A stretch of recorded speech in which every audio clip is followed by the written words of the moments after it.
Las Vegas Market Watch series of Ruthierocks, and we're happy to be here today. It is the first work day of September, and we're going to go over the stats. What is going on in the Las Vegas real estate market? What happened in August? Well, one of the things that happened is the median price home of 485,000 returned. It went down a little bit, and now it's back up to 485,000. And I think that's hopefully we don't go higher than that. We've talked about this before. If we go higher than that, what happens? We price our own community out of the market because of the average household income here in Las Vegas. So that's an important key that we try to keep it there. And there's a lot of things going on right now. We have 4 months left in this year. We have low inventory across the country, not as robust as it was before. And the interest rates, we have rumors that the interest rate is going to go down.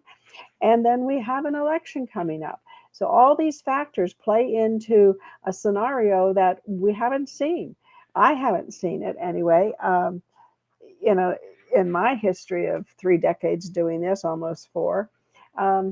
So it's going to be interesting because we really don't want to price ourselves out of the market. If those interest rates go down, that might happen. We shall see. We shall see. With the elections coming up, I think that, there's a lot of probably tension and apprehension, people holding back, people wanting to see where the country is going to head. It's quite a mixed bag right now. But anyway, back to our market for a second. We have 6,894 available townhomes, high-rises, single-family homes, and condos in the Las Vegas area that I track. And I track a certain number of zip codes that meet the boundaries of Las Vegas and Henderson and North Las Vegas. So I don't go all over Clark County because I think that's not our market.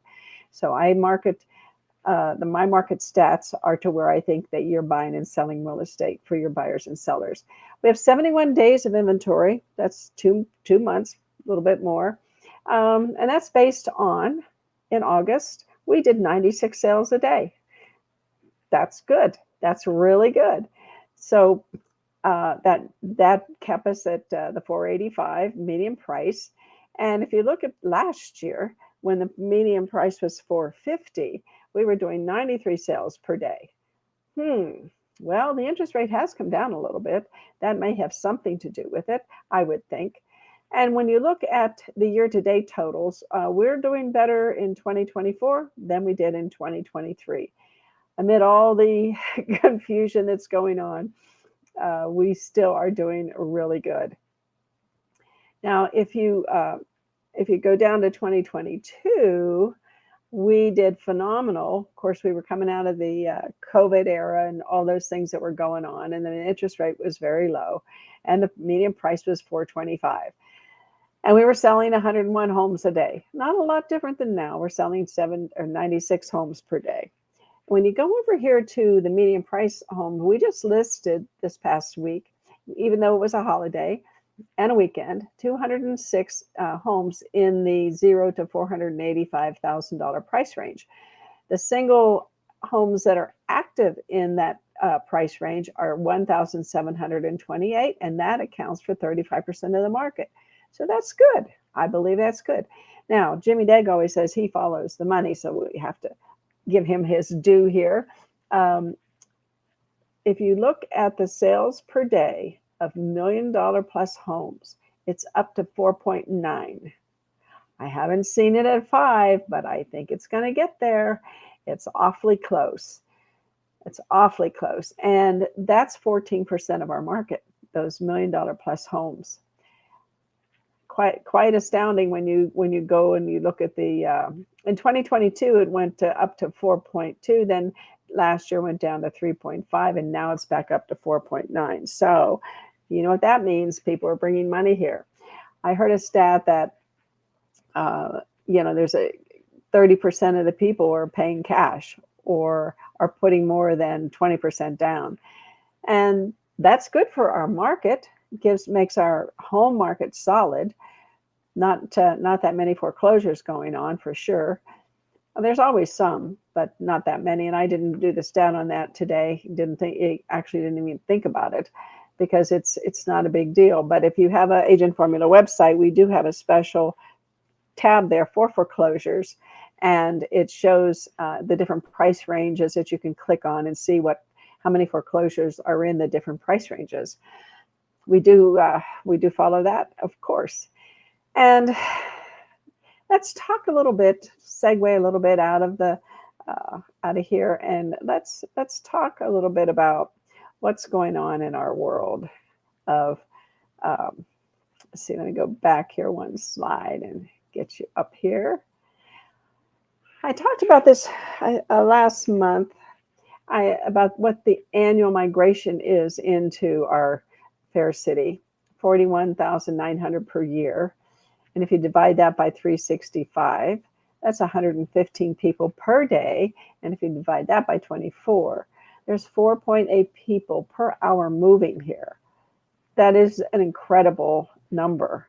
And that's what makes Las Vegas such a unique market. I don't think anywhere do they do this type of hourly migration. I think this is the place to be if you're in real estate. If you can't make it here in real estate, if you can't make it there, you can't make it anywhere. That's what they used to say about New York City. Well, now that's the way I feel about Vegas. If you can't make it here, you can't make it anywhere. We're a very diverse city in our industries. We're the entertainment capital of the world. We have people coming here all the time to see how beautiful our city is. It's new, it's clean. Our weather, for the most part, is fantastic. I'm not complaining.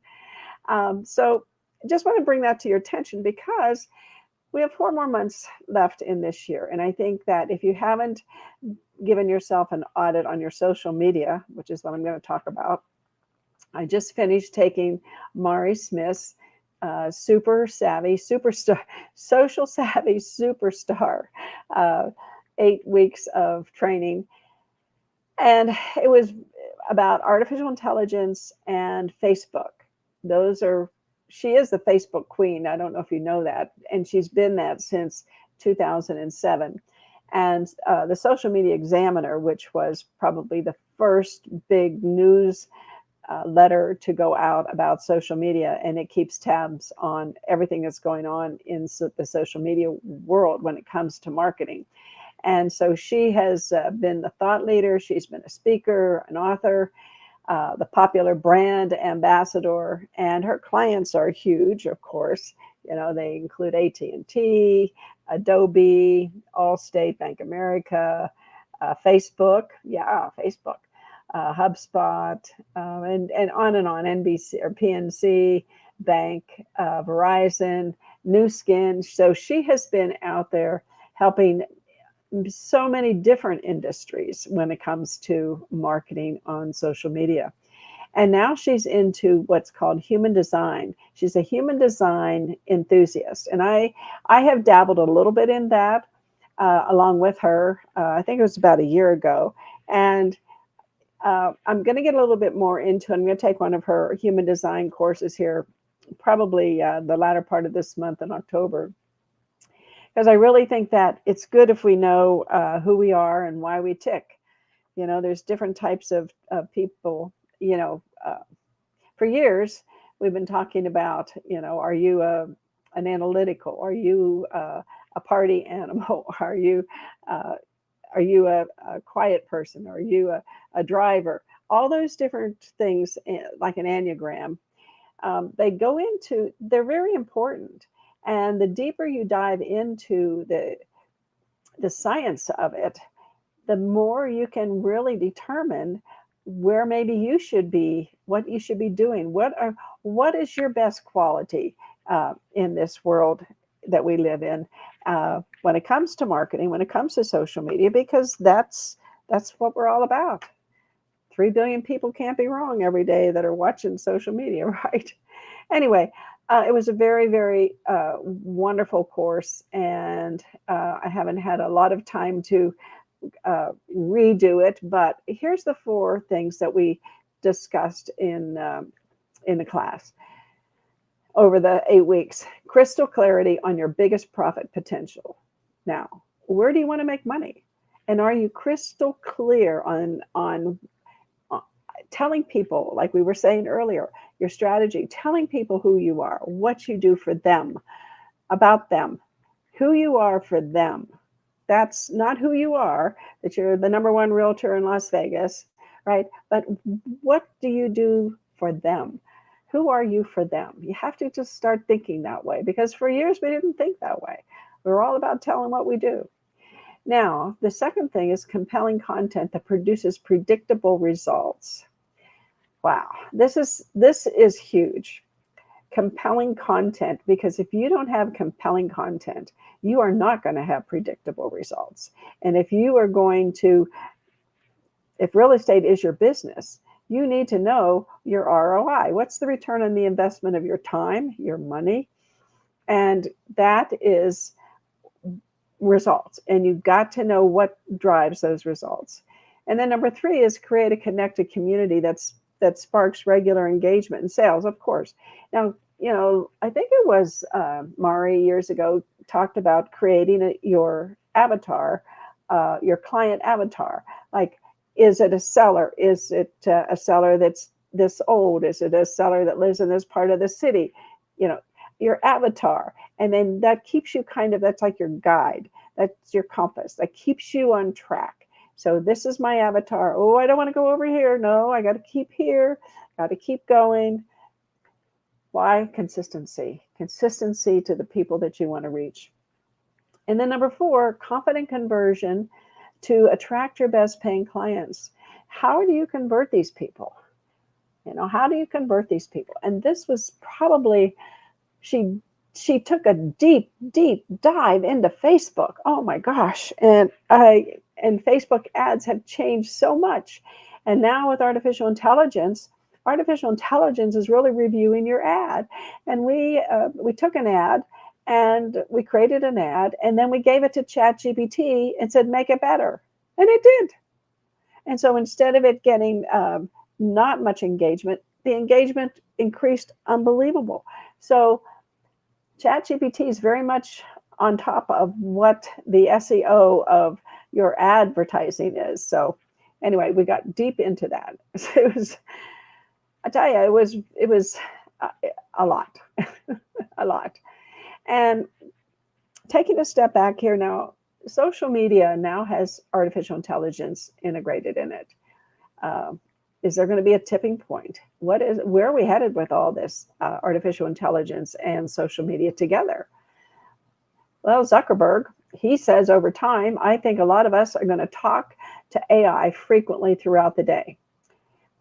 I was talking to my friend Toby, and Toby works for us as well for 37 years, believe it or not, I know. And Toby loves to talk, and she gives the best customer service. Anyway, somebody over the weekend showed her how to download ChatGPT onto her phone. So she was so excited today. She says, oh my gosh, Ruthie, I've got this ChatGPT app on my phone, and I can ask it a question and yada, yada, yada. And I said, well, do you know that you can also have a conversation with it? And if you know anything about Toby, Toby loves to talk. So now she has somebody to talk to that can answer some of her questions, that can guide her through some of her situations. And she's just going to love it. And this is somebody who just over time has learned how to use a computer. She's not technically oriented, but she is interested in the results of the technology, what it can do for her. Zuckerberg says, I think a lot of us are going to do that using glasses. And now he's come out with the Ray-Ban glasses that you can talk to, and they will talk back to you because they have artificial intelligence embedded in them. I am not kidding you about that. He's all over this. He's all over this. And Facebook co-founder says that Mark Zuckerberg's master plan has always boiled down to one word: domination. Mark Zuckerberg wants to dominate. He wants Facebook and all his affiliated apps to just totally dominate. And we're seeing it. Meta AI is out, and it's the most used AI assistant in the world already. And he just shared Meta's quarterly earnings report, and he said there's lots to be excited about. Meta AI is on track to be the most useful AI assistant in the world by the end of the year. Can you believe that? Now, we've only had AI for 2 years, and he's already dominating it and predicting that his AI assistant will be the most used AI assistant in the world in the next 4 months. And he says we released the first frontier level open source AI model. We're also seeing good traction with our Ray-Ban Meta AI glasses, and we're driving good growth across our apps. And what he's doing, just to give you a snippet of his brilliance, he is, if you create something, you can ask him, create this better. This is a post, make it better. His AI knows all the SEO and how to reach people, especially if you've been consistent with who you are boosting or posting or talking to, because then he knows who your avatar is. The problem is it's social saturation. Quiet, please. There's 5 billion people, okay, 3 to 4 hours per day that are getting 7 to 9 apps every month, and it's total overwhelming. I mean, you learn this app, and then you want to say, oh my gosh, I want to learn that app. And then you haven't even mastered the previous app that you were trying to learn. And that's what's happening. And AI saturation.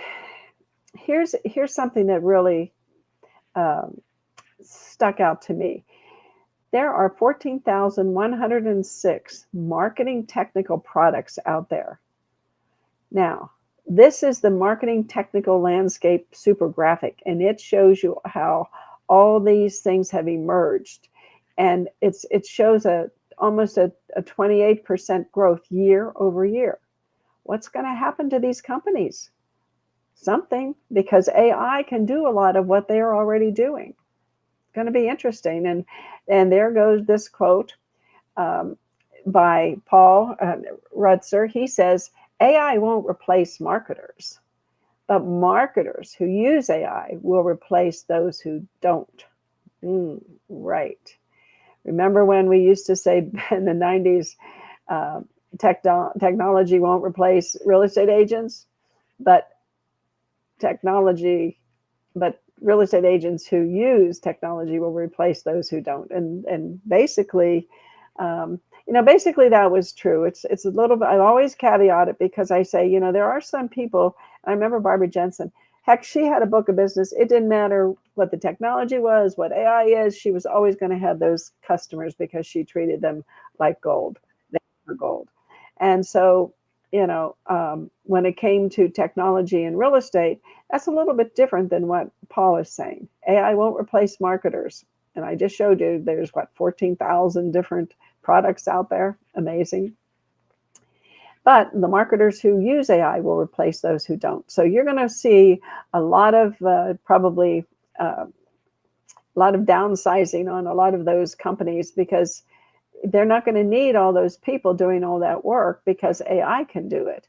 So to that point, AI is not going to replace people, just like technology didn't replace people. It's going to free people's time up to advance. Look how technology has advanced. I mean, just since I've been alive. I mean, computers used to fill rooms. Now it's on a phone, and it's going to be in my glasses soon. So, and all that technology and how it advances takes people. So you free people up from the mundane things that they were doing, creating articles or blogs or marketing strategies for people, advertisements, what have you, and you let AI do it. And now you let those people use their creativity and technology to even advance farther.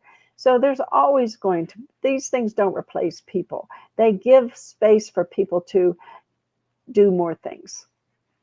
It's true. Now, one more thing I want to cover. Gary Vaynerchuk has been my mentor forever. And he's all about content because that's how he made it.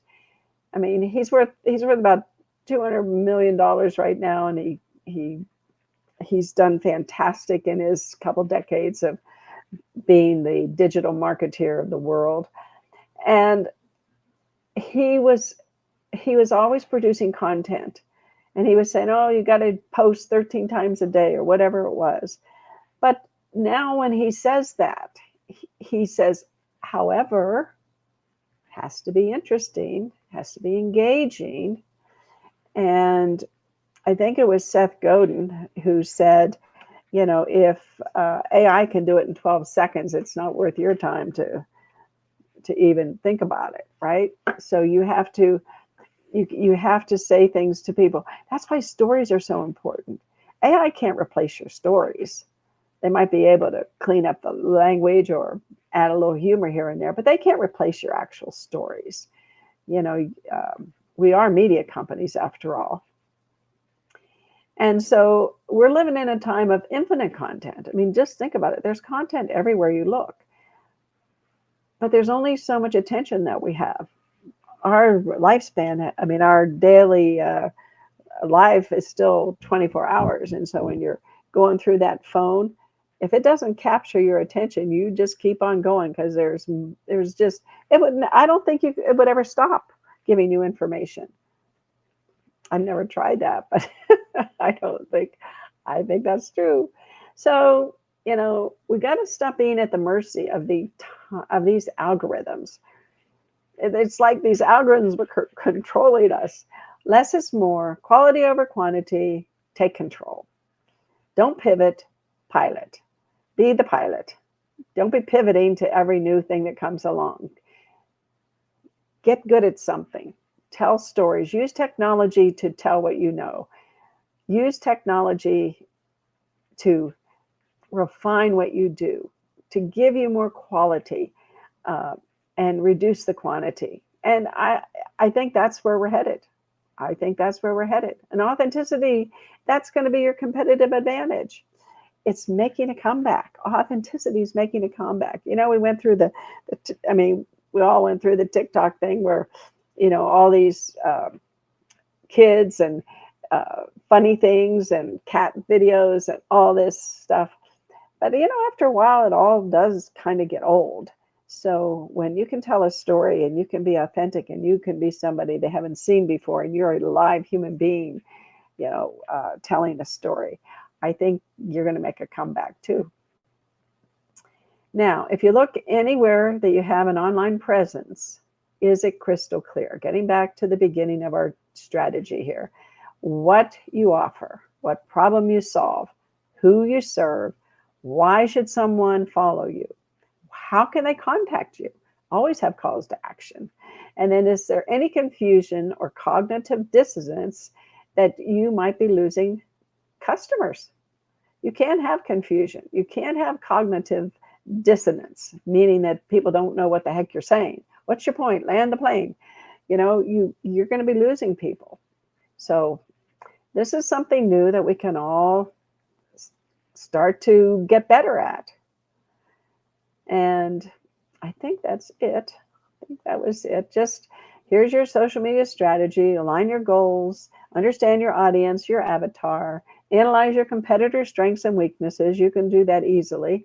Yes, watch YouTube videos and watch, you've got Facebook, Google, and YouTube. Those are the three places to go when you're looking for your competitors. And then conduct your own social media audit. Look at all your profiles, clean them up, streamline them, make them more engaging, more expressive about what you do for people. And then find the inspiration for your own content creation. That's huge. And then create your strategy with a calendar. Like maybe every Monday you're going to talk about an inspection. Maybe every Tuesday or Wednesday or Thursday or Friday you're going to talk about a closing or a listing, or, but try to be consistent, because here's what happens. Moms get their kids to bed at night, and it's 8:00 and they want to go and see, what did Erin Mills post today? Did she post about that inspection that her husband did? Something, they're looking for something. And they're just not thumbing through. They're saying, oh, it's 8:00. I think that, Erin posts about this time, so she wants to go see what Erin's day was like. So anyway, what we're talking about when we say a calendar. It's really a daily. It's something that you do on a particular day at a particular time that's consistent. Um, you can't predict all the content, but you can certainly decide what your subject matter is. And then you have to track your performance. And if it doesn't seem to be working, you've got to make adjustments. And sometimes you have to make a lot of adjustments. So just remember, Facebook has more than 3 billion active users, more than 2 billion use it daily. Facebook is the most popular social network in the world. And Facebook is the third most visited website. I was just saying, you've got Google and YouTube, and you have Facebook. And 1.3 billion fake Facebook accounts are removed every quarter. That's something. And India is Facebook's biggest audience. Well, it has the most people, so that's not rocket science. By 2027, Facebook will reach 75% of the world's population. That is huge. And that's what we're going to end today. I appreciate your time. Well, we went 26 minutes. I love sharing with you what I'm learning, and I think there's all this knowledge out there. We all know little bits and pieces of it. But let's put it together and create a strategy so that we can make the next 4 months in 2025 sing like a canary. I love you all. Have a great